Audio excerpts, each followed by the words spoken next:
भवन में आर्यजन, मानस भवन में आर्यजन जिसकी उतारे आरती, भगवान भारत वर्ष में गूंजे हमारी भारती।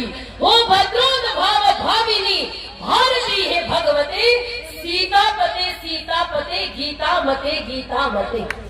ये वो धरती जहाँ पर समय समय पर अनेक महापुरुष जन्म लेते रहे, ये वो धरती जो वीरों को जन्म देती रही। अभी जनवरी मास में 23 जनवरी को नेताजी सुभाष चंद्र बोस की जयंती हम सभी ने मनाई।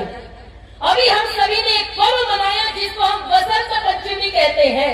और वसंत पंचमी हम इसलिए स्मरण करते हैं क्योंकि 14 वर्ष का बालक जिसका नाम क्या था जी? बाल हकीकत राय। देखिए कुछ लोग बोल रहे हैं बाल हकीकत राय, उसको अगर पढ़ने भेजा गया तो मदरसे में भेजा गया क्योंकि उस समय मदरसे होते थे।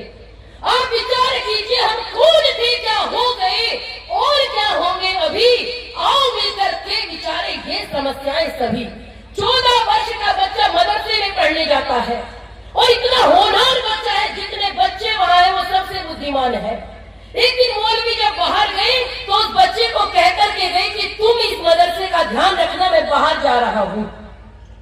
वो बच्चा जब बैठा था तो कुछ बच्चे उसके साथ शैतानी करते हैं, माँ दुर्गा को गलत शब्दों का प्रयोग करते हैं। उसने कहा मेरी माँ दुर्गा को गाली मत दो, गलत शब्दों का प्रयोग मत करो। उन्होंने कहा नहीं हम तो ऐसे ही करेंगे, और करते रहे।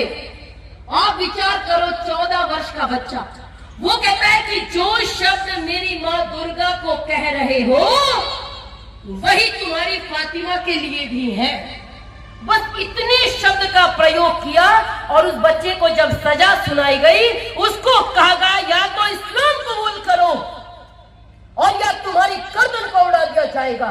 और मैं गर्व करती हूं हम बाई चांस हिंदू नहीं है, हमने डर के तलवार के बल से धर्म परिवर्तन नहीं किया, हम इसलिए हिंदू है, हमने चोटी जनेऊ कटने नहीं दिया।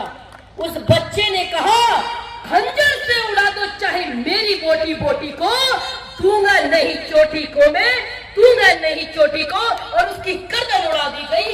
इसलिए हम हिंदू हैं।